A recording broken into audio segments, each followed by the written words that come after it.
Hello from the New York Bureau, kids. So what are you saying? A cult of selfishness is finally turning against each other? Yeah. Is that what you're suggesting? Completely selfish people who don't care about anyone else are turning on each other? I never saw it come. And I also note that conspiracy theorists start to turn the conspiracies in on themselves, right. too. Yes. Yeah. Right. Wow. It's all just a teaser campaign until Trump and Rudy turn on each other. I'm Yeah. saving my popcorn for that day.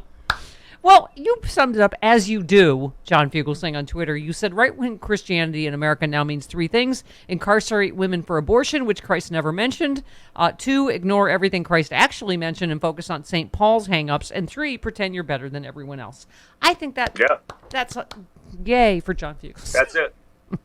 Yeah, obviously when they went for, this hybrid of Caligula, Judas, and the Golden Calf as their leader. But it's just amazing, like watching everything they blamed for the Uvalde shooting, right? I mean, they blame teachers, they blame doors, they're blaming critical race theory. J.D. Vance blamed porn. He blamed porn. If J.D. Vance wants us to stop watching porn, he should appear in it. But what they keep blaming is wokeism, woke culture. And I'm so tired of comatose people using woke as a slur. Yes. Like woke was originally anti-racist, would use it to describe becoming more anti-racist. They don't use it anymore because the word's been co-opted by the racists to mock people who aren't racist. Do you remember when we were younger, there was this term bleeding heart liberal that they would use, and then it became politically correct. That was just using language to be less mean. But then it became social justice warrior. And now it's woke. Like every generation finds a way to smear the concept of kindness. And the ones who are smearing it are always the ones who are the most loud about their being Christian. Yeah. You said the people who say more access to guns leads to fewer mass shootings tend to be the same people who say less access to birth control leads to fewer abortions. Yes, a bit of a disconnect in the logic. But, John, when we talk to each other every Friday, how many mass shootings have there been since I talked to you last week? I mean, it really is getting mind-numbing, actually. I was just looking it up. It's been over a dozen. We have there's been 137 school shootings so far this year. We have over 110 guns per person. And as we talked about last week, more kids are dying from guns every year than on-duty police officers or active duty military. Yeah. And this is acceptable to the Guns Over People party. That's it. Like, I don't know everyone calls my show on Sirius XM every night and is like, well, how's this going to change? And I think there's only two ways it changes.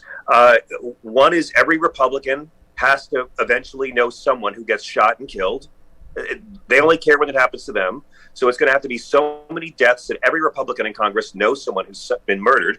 Or we elect a lot more Democrats and kick their butts every day to do something about this. Those are the only two possible ways this ends. And you were talking about, you said right now the NRA is cut and pasting all their old Obama is definitely going to take your guns, so give us money emails, switching in the word Biden. I mean, and it seems like people never learn that they don't ever take your guns. We have 400 million of them, and nobody, as Biden had to say again, we're not taking your guns.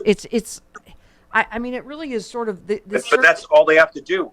Listen, these guys know, these evil, soulless, godless Republican shills know that all they have to do is put up any kind of stupid reason. Oh, it's teachers are the fault. Oh, no, it's single-parent households. Oh, it's critical race. They can say whatever they want. They know that we're going to be distracted by the next Johnny Depp Amber Heard verdict in 2 days.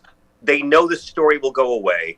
And they know that all they have to do is be completely indifferent to mass murder, and the donations will keep coming in, and the people who vote for them will keep on voting for them. That's it. Yeah. They don't have that. And again, like the Tulsa shooter was not a criminal, and the Uvalde shooter was not a criminal, and the Buffalo shooter was not a criminal. The Las Vegas shooter was not a criminal.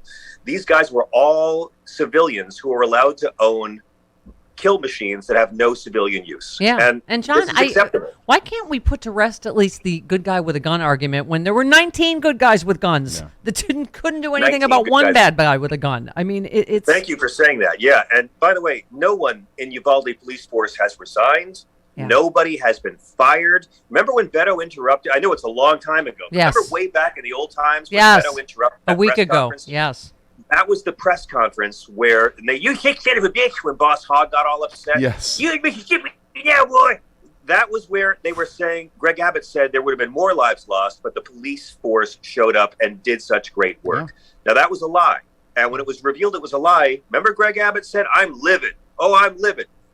He's not so livid he would fire anybody. Right. I mean, the chief of police was sworn in secretly to the Uvalde City Council in a closed-door session. He got a promotion after this, literally.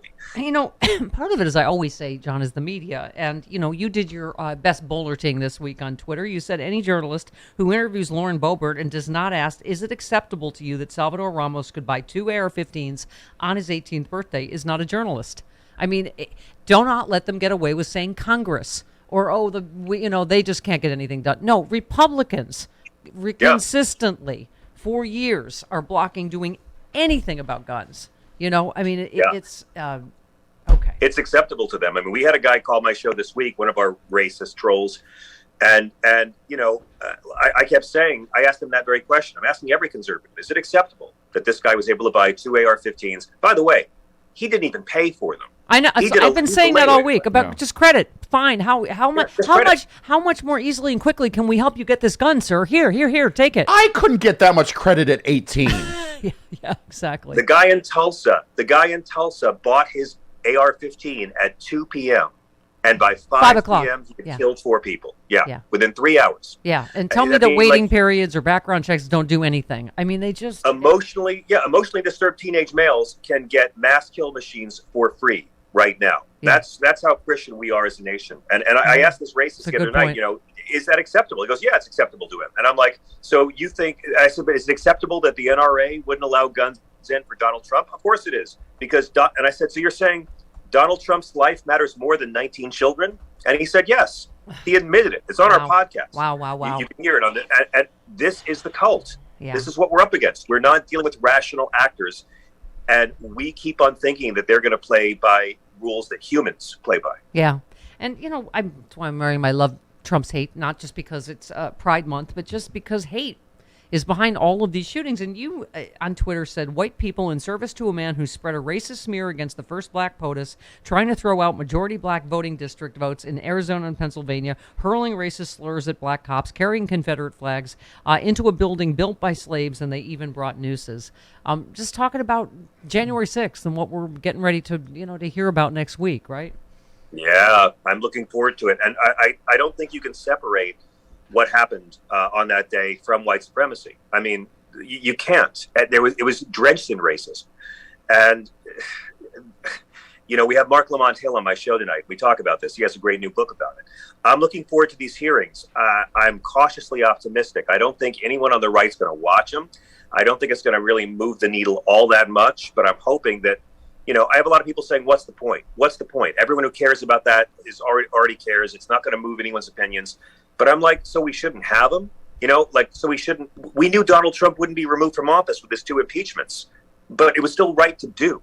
We're having these, I think the Democrats should have votes that are doomed to fail in the Senate every week on guns, on parts of the Build Back Better plan, on drugs for seniors. I think the Democrats should just do all these things that are going to fail to show what they're fighting for. Because the only way you're going to win elections is to draw a contrast between what you're fighting for and what the other guy's fighting for. Yeah, and this election is going to be... they're doing it.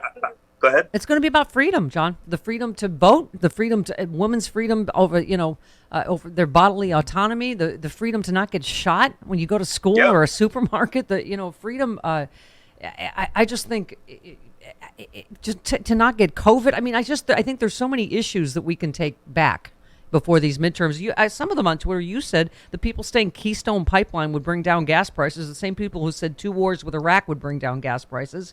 And you retweeted Bill Pascrell, who said, if you just paid a portion at the pump this weekend, we recently voted to crack down on gas price gouging, and every single Republican voted no. And you just said tune into Fox News to not hear more. I mean, and this is what the mainstream media has to keep calling out. They won't. CEOs are on tape. They're on tape saying, we know people will blame Biden, so we can keep price gouging, basically. Inflation is a word the media uses to let the upper 1% off the hook. Right. It's price gouging. It's not inflation. If the richest Americans aren't feeling the pinch, then it's not inflation. It's price gouging. Yeah. And gas prices are high because Trump cut a deal with China and with Russia to keep them high. So back when production was low during, so it's like it takes a lot longer to decode a lie than it does to spread a lie. And whatever happens in November, it's only going to happen if we have high turnout. And if we don't, it's just going to prove the ongoing theory that in America, things have to get a lot worse before people wake up, show up, and things get better. I mean, we have democracy. The question is, will we use it? And we thank you for your Pride Month tweet. The only kind of sexuality that goes against nature is pretending to be straight when you're not. Thank you. Yes. Thank you. We're not talking to anybody, Lindsay. We're not talking to anybody in particular, but I thank you for your thoughts. Being gay is natural. Hating gay is a lifestyle choice. There you go. That's so Fugelsangian. You know what could save democracy, John? Stephanie Miller's Sexy Liberal Democracy Tour. October 22nd at the Saban Theater here in Los Angeles, starring John Fugelsang, Hal Sparks, and Frangela. And who knows what array of celebrities on panel. We'll see. Yes, go to sexyliberal.com. Love you, With honey. dozens of more dates to be announced. Dozens and dozens. What? Well, might be We're gonna get the some vote out. more announcements. Okay. Save Democracy Tour. Okay, love you. Bye. I'll see you guys next time. Oh, All right. he's Thanks, so, John. He's so nudgy.